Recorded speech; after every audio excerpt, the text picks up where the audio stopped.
Word Laos. Welcome to Travel Talk, brought to you by the Hotel Guide, the global voice of luxury and boutique hospitality. Featuring Edward Leos, each week we sit down with the leaders, visionaries, and innovators shaping the future of exceptional travel and guest experience around the world. Good morning, everybody. Edward Leos here, publisher of the Hotel Guide and your host of Travel Talk. Really excited about today's episode as I have Lucy Shulman here. She's actually the Director of Sales and Marketing for the new Kimpton Ashbel in New York. And I'm really excited about having her on the show, learning a little bit about the property that's going to be opening and letting our guests know a little bit about that too. So Lucy, how are you doing today? Doing great. Thank you so much for having me on, Edward. Oh, it's going to be a fun one. I think when we first start, when I found out New York's one of my all-time favorite cities. I'm here in Texas, but New York has been one of my favorite destinations to always travel to. So another reason to go check out the Big Apple. But as we get started here, all of our listeners want to know, hey, who are you talking to, Edward? Who's Lucy and what's her background? So you have a minute. Tell us a little bit about your background and kind of how you got to where you are at property, and then we'll talk about the upcoming property too. Oh, wow. How I got here, that's a pretty long journey. But I think like many of us in the hospitality industry, it was something we kind of fell into and weren't necessarily looking to get into. I was in school, pre-med, and just remember sitting in a very large auditorium, struggling to keep my eyes open and thinking, if I have to do this for one more day, I just don't know what I'm going to do. And so I had gotten a part-time job in a hotel doing reservations. And I saw firsthand, salespeople coming and going, and they always seemed like they had such an exciting day ahead of them, meeting new people, developing relationships, different industries, different segments. And, that's when the light went off, like, this is it. This is what I want to do. Totally was not the game plan, but that's where my passion steered me to. And so from there, I had gone on to become a sales coordinator. And from there, sales manager, area sales director of groups and so forth, and finally landed the dream job, which was the director of sales and marketing. And now, very excited to be opening up a brand new hotel. I had spent about 16 years with Kimpton Hotels. Was very fortunate to kind of not only grow up in the industry, but to grow up in a company where, your individuality is valued, and was able to really kind of help with the growth of the properties here in New York City.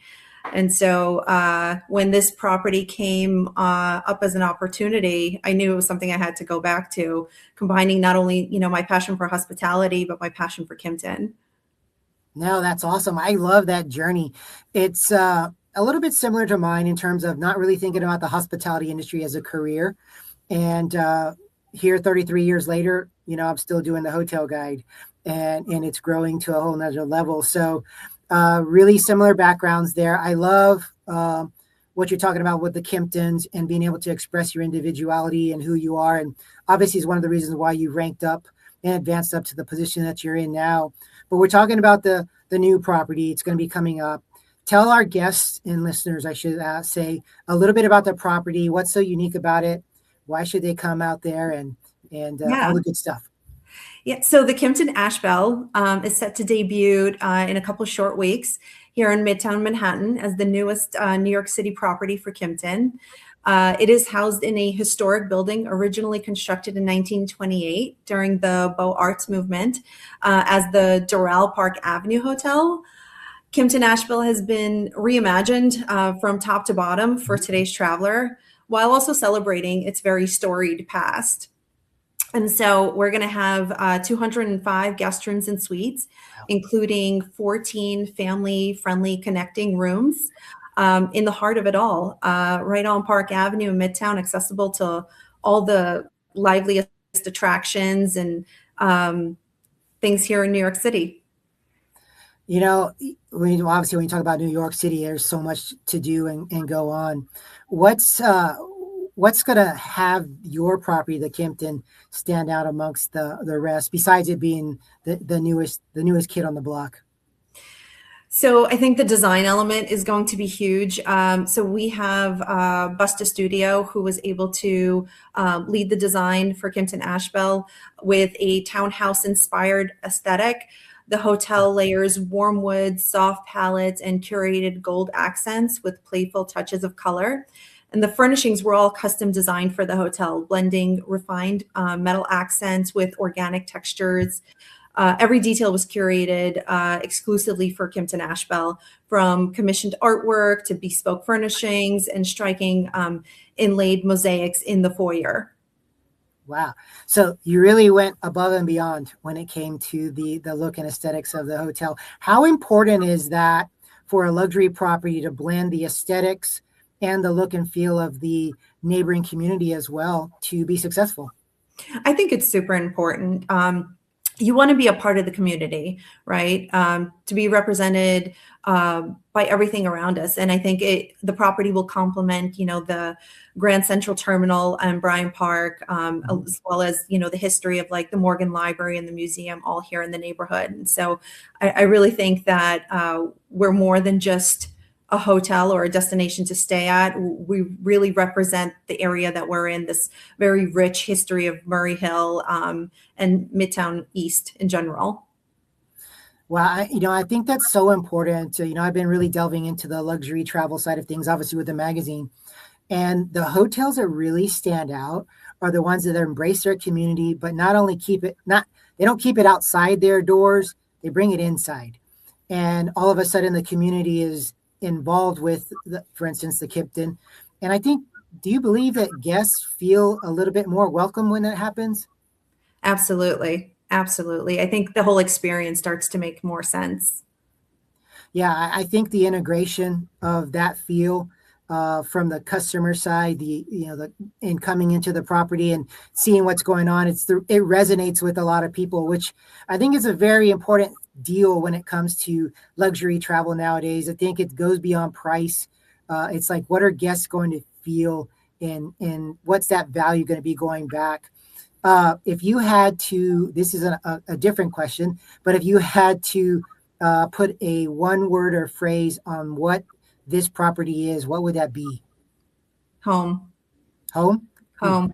For me, it's definitely home, not only because of my longevity with the company, but also because of the aesthetics, that townhouse feel. You truly feel like you're visiting a friend in the neighborhood or a family member.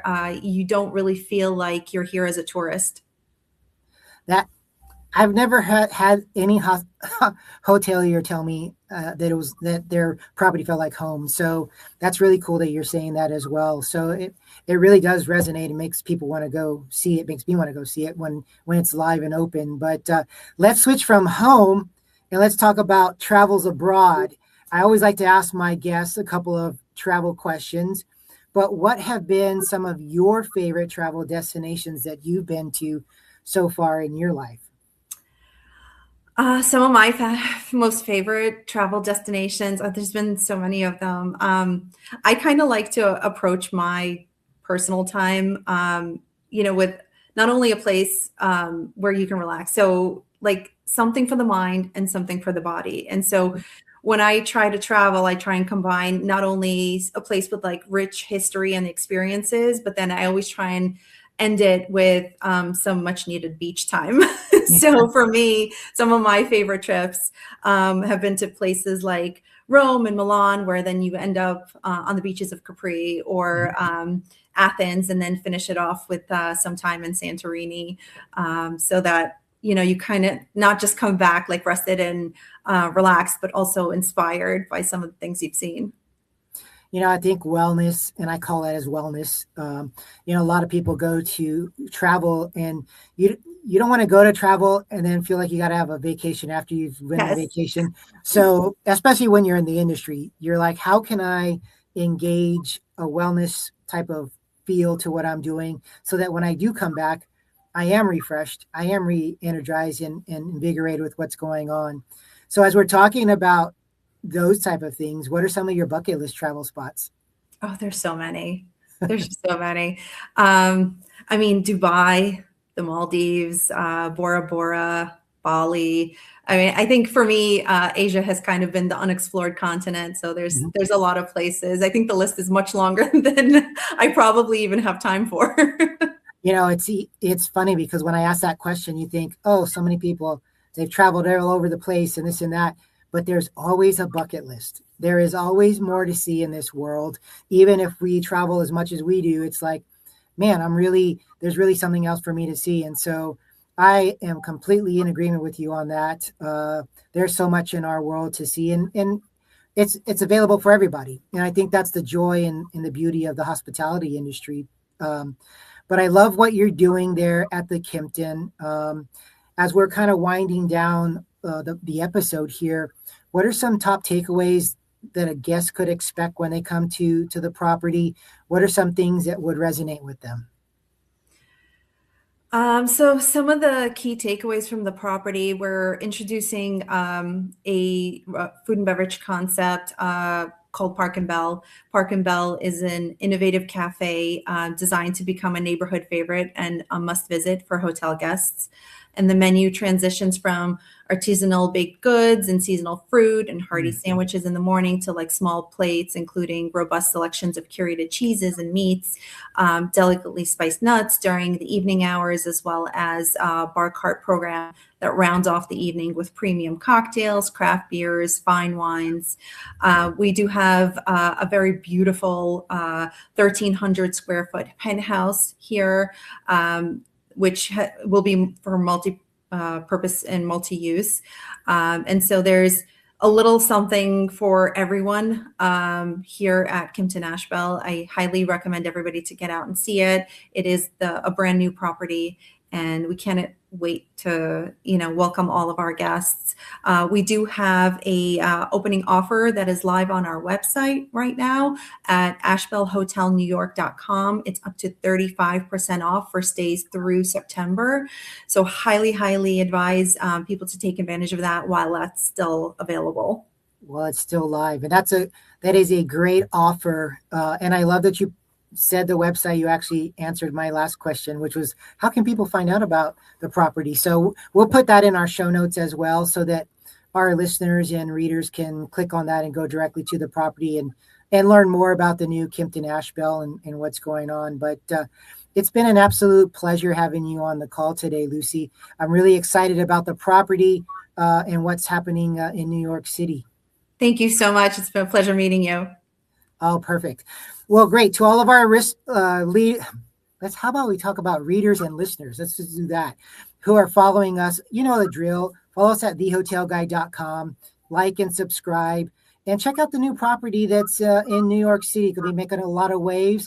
And I think my top takeaway from today's episode was it's going to make you feel like home, which is one of the cool things, especially for a luxury property. So until next time, travel and make memories. Everybody take care, and we'll talk soon.